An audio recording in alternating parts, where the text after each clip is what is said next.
On va parler de l'abeille. Sans elle, certains disent que l'homme n'existerait pas. C'est pourquoi on a cherché à la comprendre. Une équipe internationale vient d'achever l'analyse de sa séquence ADN. Autrement dit, son patrimoine génétique vient d'être élucidé. Mallory Aonou, Jacques Gérard.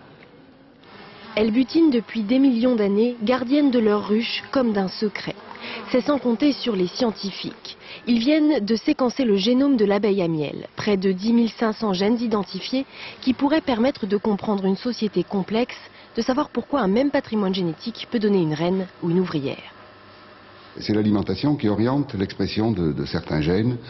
Il y a peut-être un gène aiguilleur au démarrage qui fait basculer le système, mais la différence entre les ouvrières et les reines est phénoménale. C'est au point de vue de tous les caractères, morphologie, physiologie, comportement.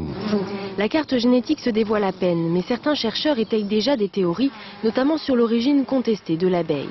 Apis mellifera aurait pu apparaître en Afrique avant de se répandre en Europe et en Asie. Autre résultat, par rapport à la drosophile, petite mouche du vinaigre, l'abeille est plus pourvue en gènes liés à l'odorat, elle est aussi plus vulnérable. On constate qu'il y a beaucoup moins de gènes de résistance aux pesticides chez l'abeille que chez la drosophile, et donc qui serait peut-être un facteur de sensibilité important. Voilà qui expliquerait en partie la mortalité actuelle des colonies d'abeilles.